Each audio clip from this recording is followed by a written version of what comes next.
ఆర్దామాంధ్ర కార్యక్రమంపై ఇంతవరకు కేసులు నమోదు కాలేదని వైసీపీ నాయకురాలు మాజీ మంత్రి రోజా అన్నారు. కార్యక్రమానికి సంబంధించి అసెంబ్లీలో అన్ని విషయాలు స్పష్టంగా చెప్పామని తెలిపారు. ఆర్దామాంధ్రలో ఎలాంటి అవినీతి జరగలేదని అంతా నిబంధన ప్రకారమే జరిగిందని చెప్పారు. వ్యవహారంలో తనకు బైరెడ్డి సిద్ధార్థ రెడ్డికి ఎలాంటి సంబంధం లేదని చెప్పారు. ఆర్దామాంధ్రలో అంతా పారదర్శకంగా జరిగిందని చెప్పారు. వైసీపీలో ఉన్న బలమైన నేతలను తొక్కడానికి తప్పుడు కేసులు పెడుతున్నారని మండిపడ్డారు. ప్రభుత్వ వైఫల్యాలను ప్రశ్నిస్తారన్న భయంతోనే కేసులు పెడుతున్నారని విమర్శించారు. తనను అరెస్టు చేసే సంబరాలు చేసుకోవాలనే వారికి ఉండదని చెప్పారు. పెర్ని నాని, కొడాలి నాని, అంబటి రాంబాబును అరెస్ట్ చేయాలని చూస్తున్నారని తెలిపారు. రాష్ట్రంలో మహిళలపై దారుణాలు జరుగుతున్నా ప్రభుత్వం పట్టించుకోవడం లేదని రోజా విమర్శించారు. ముఖ్యమంత్రి నియోజకవర్గం కుప్పంలో కూడా గంజాయి పండిస్తున్నారని చెప్పారు. ఎంపీపీ, వైస్ ఎంపీపీ ఎన్నికల్లో కూడా పోలీసులు అధికార దుర్వినియోగానికి పాల్పడ్డారన్నారు. రెడ్ బుక్ కోసం కాకుండా ఇచ్చిన హామీల అమలు కోసం ప్రభుత్వం పనిచేయాలని చెప్పారు. కేసు ఎప్పుడు జరగలేదండి, వాళ్ళు ఊరికే చెప్తా ఉంటారు అంతే. ఎందుకంటే క్లియర్ కట్గా టీడీపీ వాళ్ళే అసెంబ్లీలో అలాగే శాసనసభలో శాసన మండలిలో రెండిట్లో ఆన్సర్ ఇవ్వటం జరిగింది.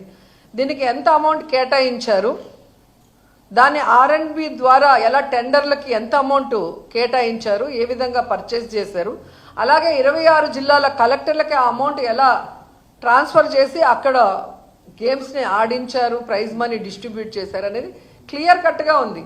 ఇక్కడ మినిస్టర్కో లేదా బైరెడ్డి సిద్ధార్థకో ఏం సంబంధం ఉంది? డైరెక్ట్గా అవి జరిగిపోయినాయి. కలెక్టర్లకు వెళ్ళింది, R&B దీనికి వెళ్ళింది. సో దేనికి ఎంత వెళ్ళింది, ఏ విధంగా వర్క్ జరిగిందని క్లియర్గా ఉంది. అండ్ వాళ్ళు ఇచ్చిన దాంట్లోనే ఏమైనా అవకతవకలు జరిగాయంటే లేదు అన్నారు, ఏమైనా చర్యలు తీసుకోబోతున్నారంటే అలాంటి ప్రసక్తే లేదని వాళ్ళే క్లియర్గా ఇచ్చి మళ్ళీ టీవీలకు మాత్రం సంబంధం లేకుండా ఏదో మాట్లాడతారు. అంటే మొదటి నుంచి వాళ్ళు చేసేది ఆన్ పేపర్ వాళ్ళు అబద్ధం చెప్పలేరు, ఎందుకంటే అది వాళ్ళ మెడకి ఉరితాడులాగా బిగుసుకుంటుంది. జగనన్న చేసిన అప్పుల విషయంలో కూడా ఛానల్లో చెప్పిన దానికి పయ్యావుల కేశవ్ గారు ఇచ్చిన దానికి తేడా మీకు తెలిసిందిగా.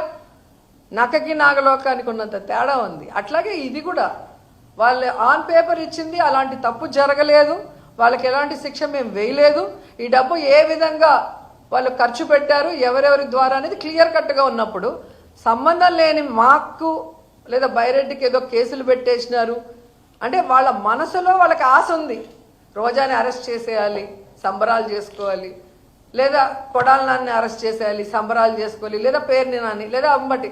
అంటే ఎవరైతే గట్టిగా మాట్లాడతారో, ఎవరైతే టీడీపీ జనసేన చేసే తప్పుల్ని ఎత్తి చూపిస్తారో వాళ్ళని అరెస్ట్ చేస్తే వీళ్ళకి సంబరం. అంతేగాని వాళ్ళు మంచి పనులు చేసి పేరు తెచ్చుకుందాం, వాళ్ళ నోర్లు ముయిద్దాం అన్న ఆలోచనే లేదు వాళ్ళకి.